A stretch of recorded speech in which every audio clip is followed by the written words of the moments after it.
இந்த விபிஎஸ்க்கு வந்திருக்கிற விசிட்டர்ஸ் வந்திருக்கிற நம்முடைய பிள்ளைகளுடைய அப்பா அம்மா அண்ணன் எல்லோரையும் அவங்கள அன்போடு வருக என்று வரவேற்கிறோம்.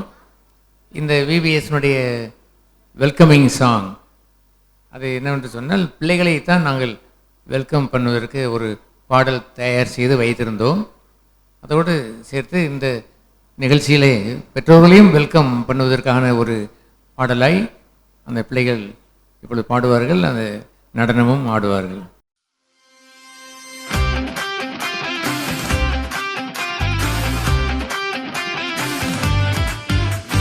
தம்பி தங்கச்சி நீங்க விபிஎஸ் வந்தாச்சு வாங்க. தம்பி தங்கச்சி நீங்க விபிஎஸ் வந்தாச்சு வாங்க. விபிஎஸ் வந்தாச்சு வாங்க. சந்தோஷம் பொங்கும் நேரம் இது, இயேசுவோடு இனிய நாள் இது. சந்தோஷம் பொங்கும் நேரம் இது, இயேசுவோடு இனிய நாள் இது. ஜோரான பாட்டிருக்கு, பப்பட் ஷோ இங்கிருக்கு, சூப்பரான பரிசு இருக்கு. வாங்க வாங்க ஓடி வாங்க, வேதபாட வசனம் கேட்க, கைத்தட்டி பாட வாங்க. நண்பர்களை சேர்த்து கொண்டு இயேசுவை பின்பற்ற வாங்க. சந்தோஷம் பொங்கும் நேரம் இது, இயேசுவோடு இனிய நாள் இது. சந்தோஷம் பொங்கும் நேரம் இது, இயேசுவோடு இனிய நாள் இது.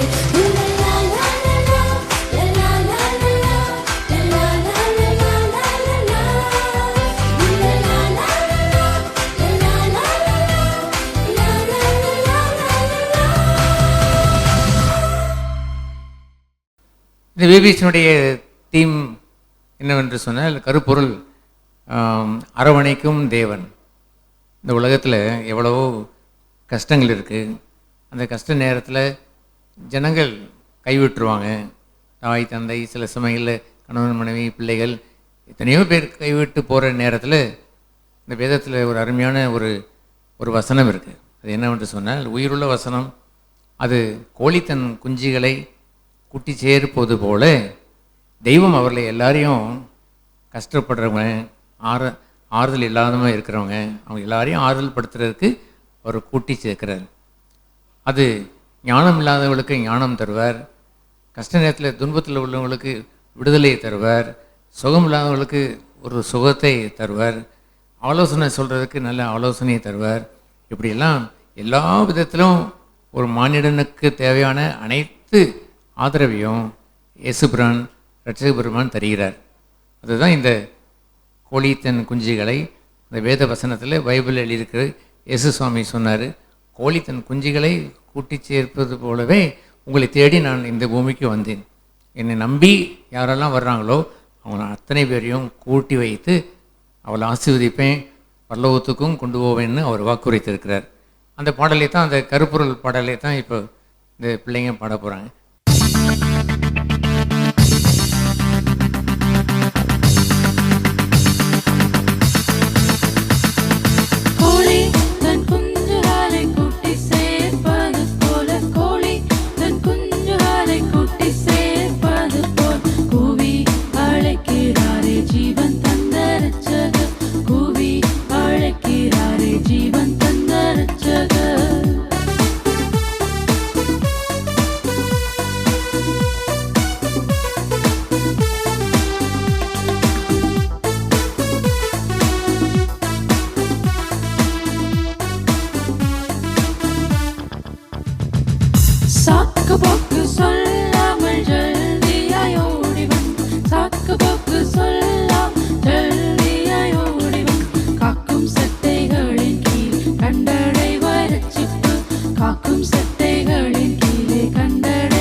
சாக்கு போக்கு சொல்லாமல் ஜல்தியாய் ஓடி வந்து சாக்கு போக்கு சொல்லாமல் ஜல்தியாய் ஓடி வந்து காக்கும் சட்டைகளின் கீழ் கண்டடைவாய் ரட்சிப்பு காக்கும் சட்டைகளின் கீழே கண்டடைவாய் ரட்சிப்பு கோழி தன் குஞ்சுகளை கூட்டி சேர்ப்பது போல கோழி தன் குஞ்சுகளை கூட்டி சேர்ப்பது போல கூவி அழைக்கிறாரே ஜீவன் தந்த ரட்சகர் கூவி அழைக்கிறாரே ஜீவன் தந்த ரட்சகர்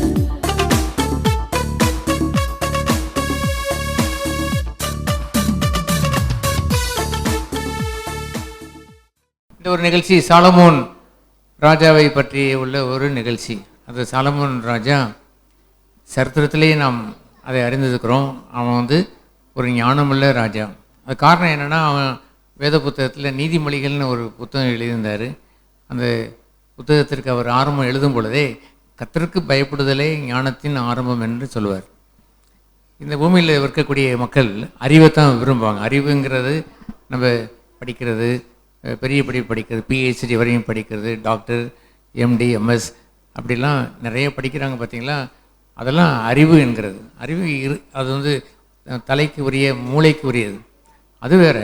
ஞானங்கிறது இருதயத்துக்கு உரியது. ஒரு மனுஷன் கெட்ட காரியத்தை பார்த்து விலகி நிற்கணும்னா நல்ல குணம் வேணும். அது நல்ல இருதயம் இருந்தால் தான் அவன் நல்ல பிள்ளையாக, நல்ல ஒரு குணம் உள்ளவனா நடக்க முடியும். எத்தனையோ கஷ்ட நேரத்தில், எத்தனையோ துன்பமான பாதையில் நிறைய பேர் வெளியே போயிடுறாங்க. ஆனால் ஞானம் உள்ளவன் கடவுளுக்கு பிடிக்குமா பிடிக்காதாங்கிற அறிந்து அந்த தீய வழியில் போகாமல் நல்ல வழியில் தான் போவாங்க. ஒரு பிரச்சனைன்னு வரும்பொழுது வெறும் அறிவு உள்ளவன் அந்த பிரச்சனைக்கு உரிய அறிவை வைத்து தீர்க்கலாம்னு பார்ப்பாங்க. ஆனால் அந்த அறிவு போதாது. அந்த அறிவை வைத்து படிக்கலாம், செய்யலாம் ஒழிய அது நல்ல வழி எது கெட்ட வழி என்பதை பார்க்க இயலாது.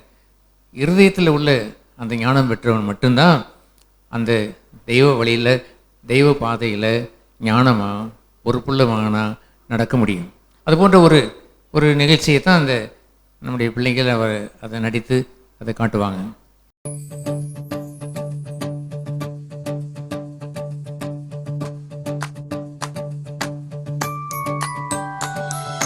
வேணும் வேணும் ஞானம் வேணுமே தேவனிடம் கேட்டிட வேணுமே சாலமோன் கேட்டது போலவே நாமும் இன்று கேட்டிட வேணுமே வேணும் வேணும் ஞானம் வேணுமே தேவனிடம் கேட்டிட வேணுமே சாலமோன் கேட்டது போலவே நாமும் இன்று கேட்டிட வேணுமே வேணும் வேணும் ஞானம் வேணுமே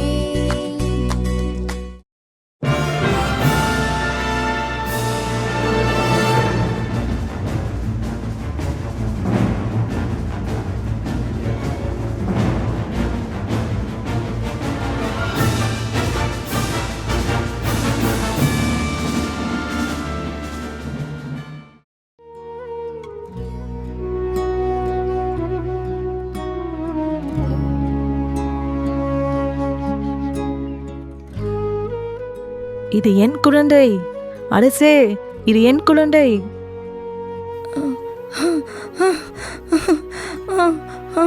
அரசே, இது என் குழந்தைதான். அரசே, அரசே, தயவுசெய்து நியாயம் செய்யுங்கள். அரசே, தயவுசெய்து நியாயம் செய்யுங்கள். பெண்மணியிலே அழாதீர்கள். இது ஒரு வினோத வழக்கு. நான் தெய்வ ஞானத்தின்படி தீர்ப்பு செய்கிறேன். சரி, பிள்ளையை உங்கள் நடுவே படுக்க வையுங்கள். காவலாளி,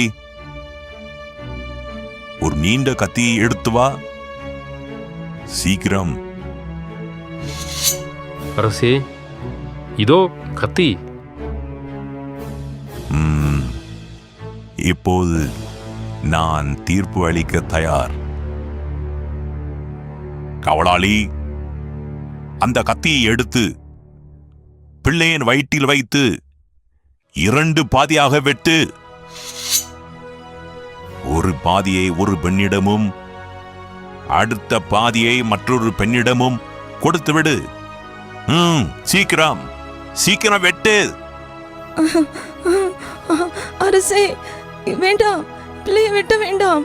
அரசே, என் பிள்ளையை கஜனாவிடத்திலே கொடுத்து விடுங்கள். தயவு செய்து கொடுத்து விடுங்கள். பெண்ணே, பிள்ளையை தூக்காதே. உண்மையான தாய் யார் என்பதை நான் கண்டுபிடித்து விட்டேன். கண்ணீர் விடும் தாயே, உன் கண்ணீரை துடைத்துக்கொள். உன் பிள்ளையை மகிழ்ச்சியுடன் உன்னோடு எடுத்துச் செல். நன்றி அரசே, மிக்க நன்றி. உங்க தெய்வ ஞானத்திற்கு மிக்க நன்றி அரசே, மிக்க நன்றி.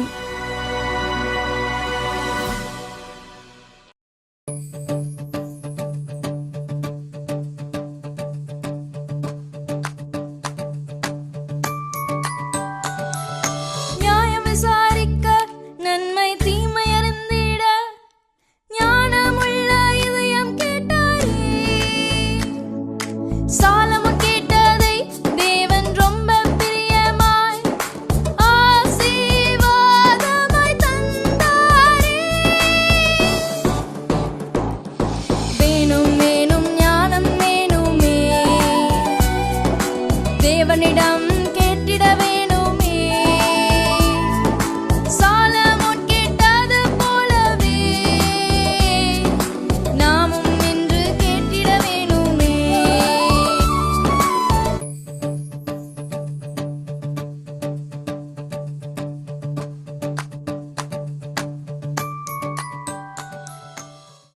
கல்லான இருதயத்தை இறைவன் அதை மெதுவான இருதயமாக மாற்றிடுவார்.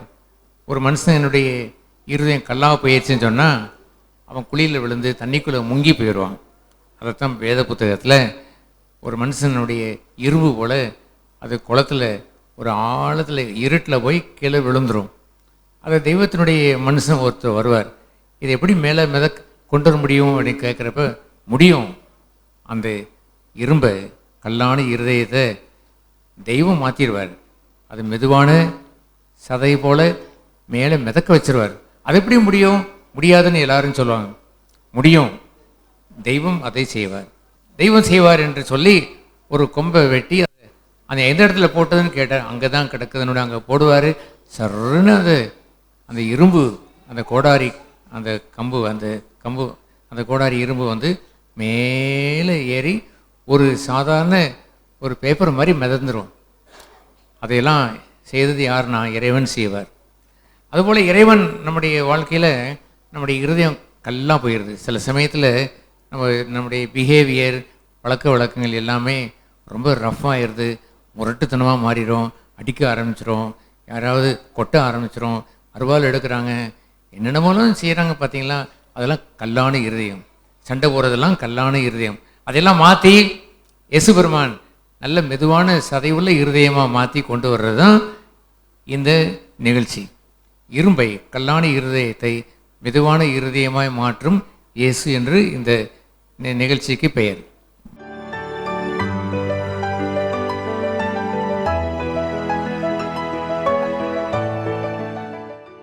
இரும்பு மிதக்கிறத இரும்பு மிதக்கிறத பார்த்திருக்கியா யோசுவா? அது எப்படிப்பா தண்ணியில் இரும்பு மிதக்கும்? இந்த பார் யோசுவா, நம்ம இதயம் கல்லை விட மோசமா இரும்பு போல. நாம பாவம் செய்து முங்கி போயிட்டோம். ஆமா, ஆனா இயேசு இந்த கடினமான இரும்ப மெதுவான நல்ல இருதயமா மாத்தி நம்ம எல்லோரையும் பரலோகம் சேர்ப்பாரு. இதை பத்தி ஒரு பாட்டு ஒன்று இருக்கு, நம்ம பாடுவோமா?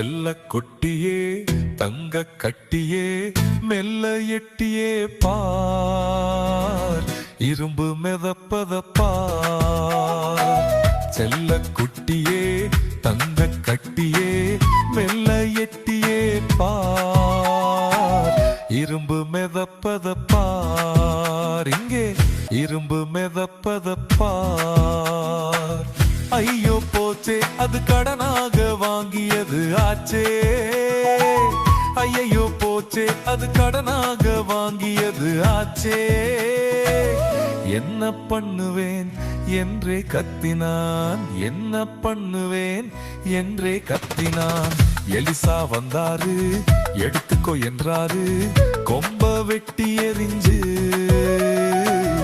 இரும்ப மிதக்க வச்சார் கொம்ப வெட்டி எறிஞ்சு இரும்ப மிதக்க வச்சார்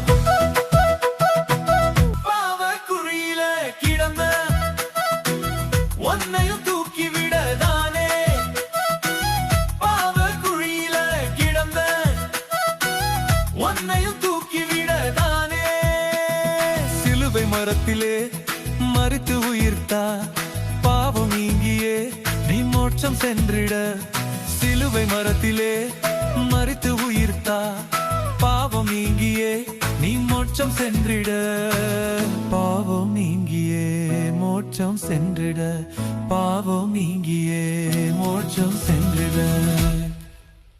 தேவனுக்கும் மனுஷனுக்கும் உள்ள ஒரு உறவு என்பது வேத புத்தகம் உயிருள்ள உறவு. அவர் உயிருள்ள தெய்வம். இயேசு கிறிஸ்து மரித்தார், பாவத்திற்காக மரித்தார், 3ஆம் நாளில் உயிரோடு எழுந்தார்.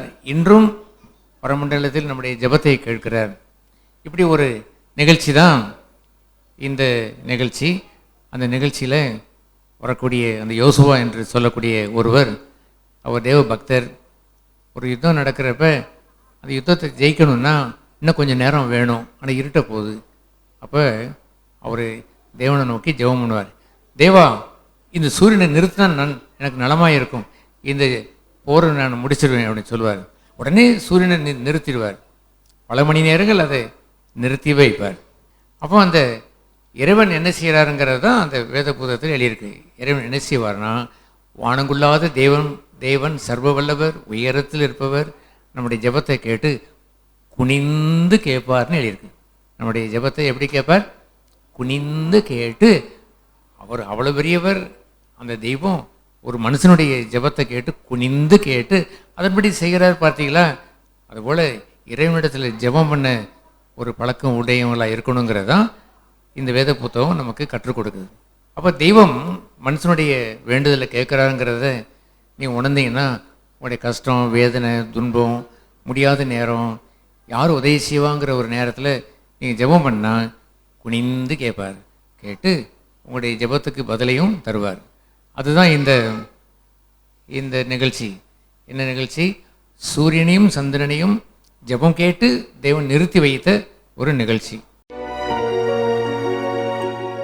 தர்ஷினி, நான் ஒன்று சொல்லட்டுமா?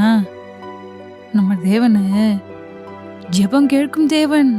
ஆமா மேரி, ஆண்டவர் பரலோகத்தில் இருக்காரு, நாம கீழே இருக்கோம். எப்படி கேட்பாரு? நாம ஜெபித்தா அவருக்கு பிடிக்கும். சர்வ வல்ல தேவன் நம்ம ஜெபத்தை குனிந்து வந்து கேட்பாரு. ஒரு முறை யோசுவா என்ற தேவ மனிதர் தேவன்கிட்ட சூரியனை நிக்க வைக்க கேட்டுட்டாரு. அப்படியா? என்ன ஆச்சு? கர்த்தர் குனிந்து கேட்டு சூரியனையே நிப்பாட்டிட்டாரு. ஆமா, அதை பத்தி ஒரு பாட்டு இருக்கு, பாடுவோமா?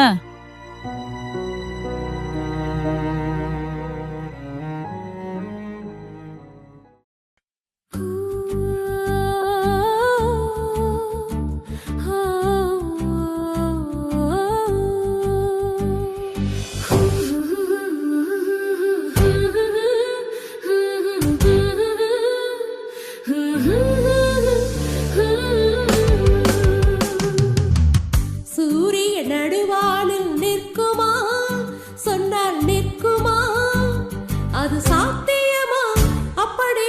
நடக்குமா?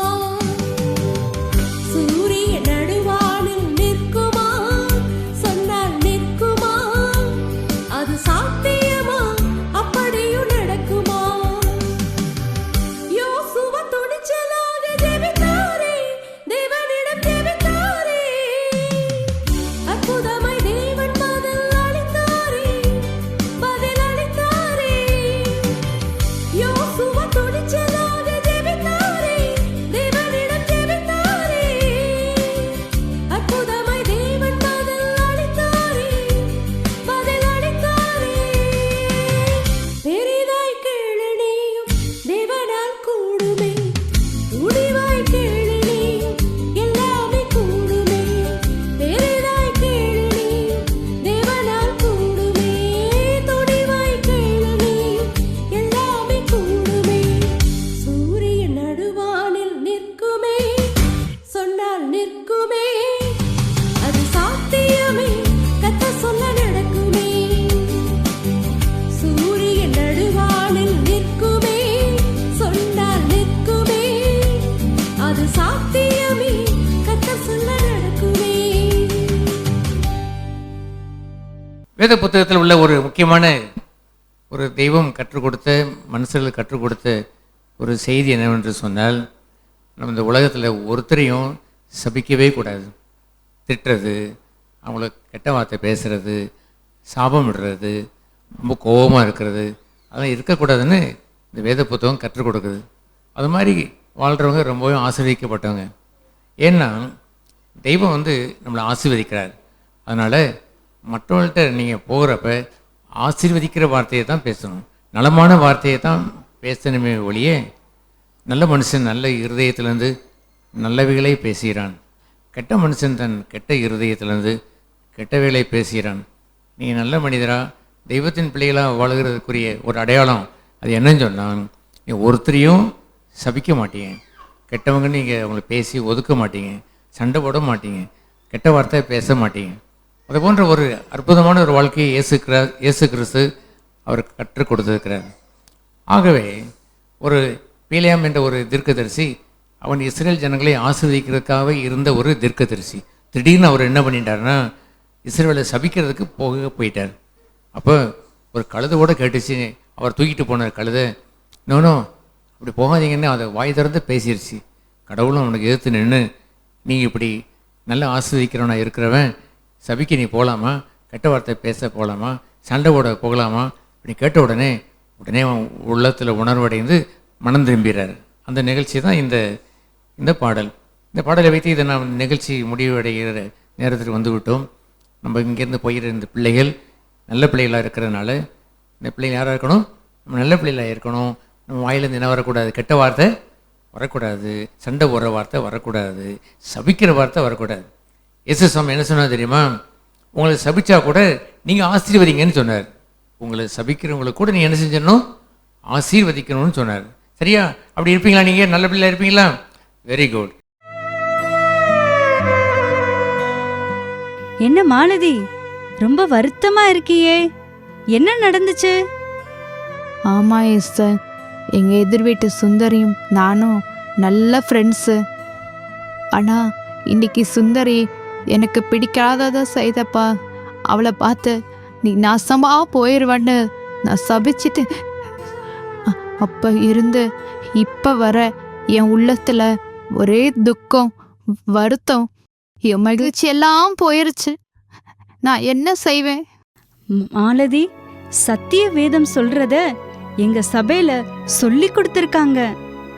நம்ம வாயில சாப வார்த்தையே வரக்கூடாது, எல்லாரையும் ஆசீர்வதிக்கிற வார்த்தையை தான் பேசணும். அப்பதான் கர்த்தர் நம்மள ஆசீர்வதிப்பார். நீ சொல்றத கேட்க ரொம்ப சந்தோஷமா இருக்கு எஸ்தர். ஆமா மாலதி, ஒரு முறை பிலேயாம் சொல்ற தீர்க்கதரிசி இஸ்ரவேல் தேசத்தை எப்பவும் ஆசீர்வதிப்பார். ஆனா திடீரென இஸ்ரவேல் மக்களை சபிக்க புறப்பட்டாரு. என்ன நடந்துச்சு தெரியுமா? அவரை சுமந்து சென்ற கழுத கூட நோனோ நோனோ போக வேண்டான்னு சொல்லிருச்சு. கர்த்தரும் அந்த தீர்க்கதரிசிய கடிந்து திருத்தினார். நல்ல வேளை பிழையாம் தன் தப்ப உணர்ந்துட்டாரு. இப்ப நானும் சபித்த என்ன மன்னிக்கும்படி தேவனிடம் கேட்டு எல்லோரையும் ஆசீர்வதிக்கும் பிள்ளையாய் மாறிடுவேன். நன்றி எஸ்தர், நன்றி.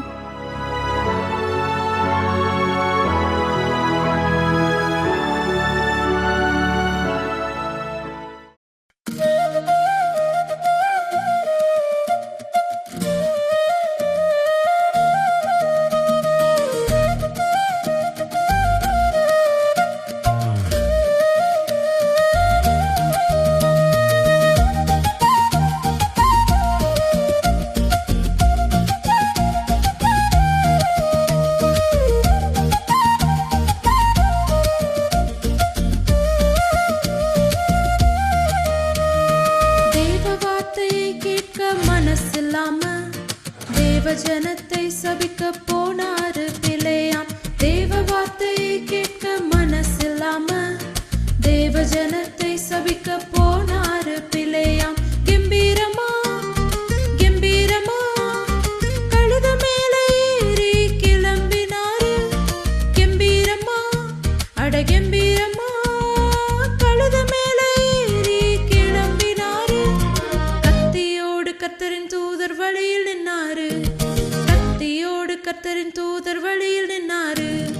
கழுதையிடம் பிழையாம் சொன்னாரு கோ. விலகி ஓடி கழுது சொன்னது நோ நோ. மறுபடியும் பிழையாம் சொன்னாரு கோ கோ. சுவரில் உரசி நின்று சொன்னது நோ நோ. அடித்தும் பிழையாம் சொன்னாரு கோ. கழுதை அங்கே படுத்து சொன்னது நோ நோ நோ. அப்பொழுது தேவன் அவர் கண்களை திறந்தார். பட்டயத்தோடு கர்த்தரின் தூதர் நிற்பதை கண்டார். தேவ வார்த்தையை மீறி போனதை உணர்ந்தார். தேவனுக்கு பிழையாம் கீழ்ப்படிந்தார்.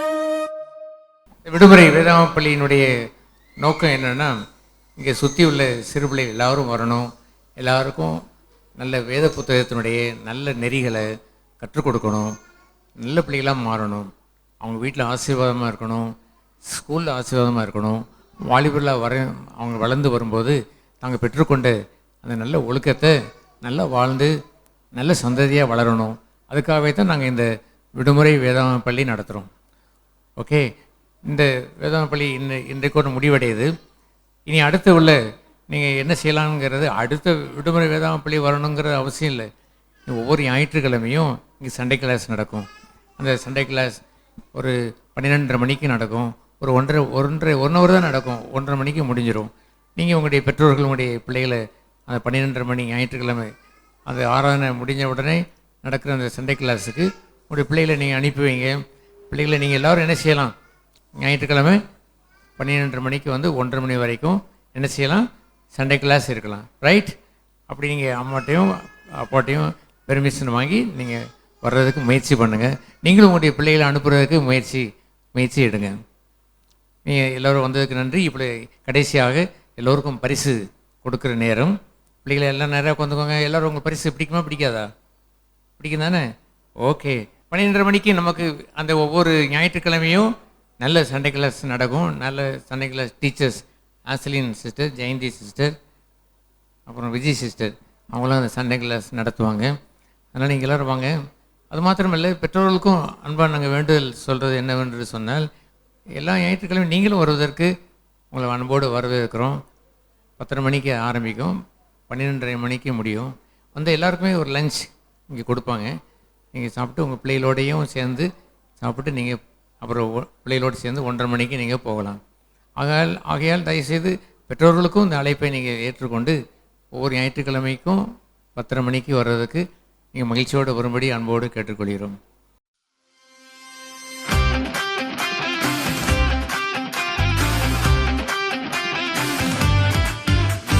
தம்பி தங்கச்சி நீங்க VBS வந்தாச்சு வாங்க. தம்பி தங்கச்சி நீங்க VBS வந்தாச்சு வாங்க. VBS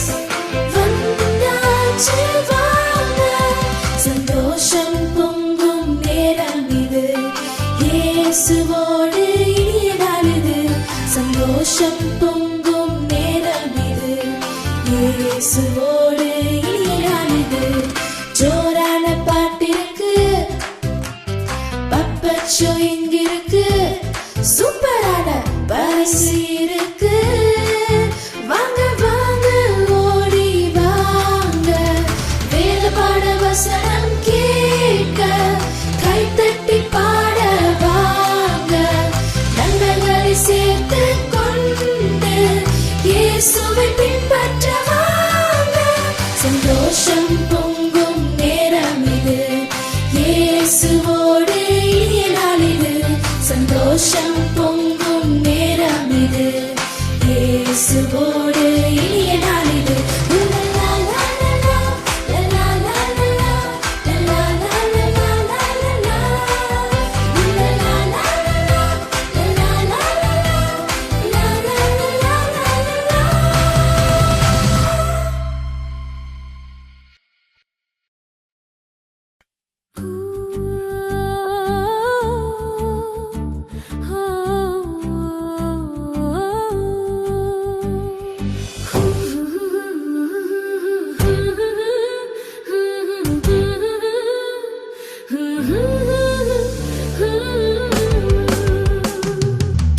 சூரிய நடுவானில் நிற்குமா, சொன்னால் நிற்குமா, அது சாத்தியம்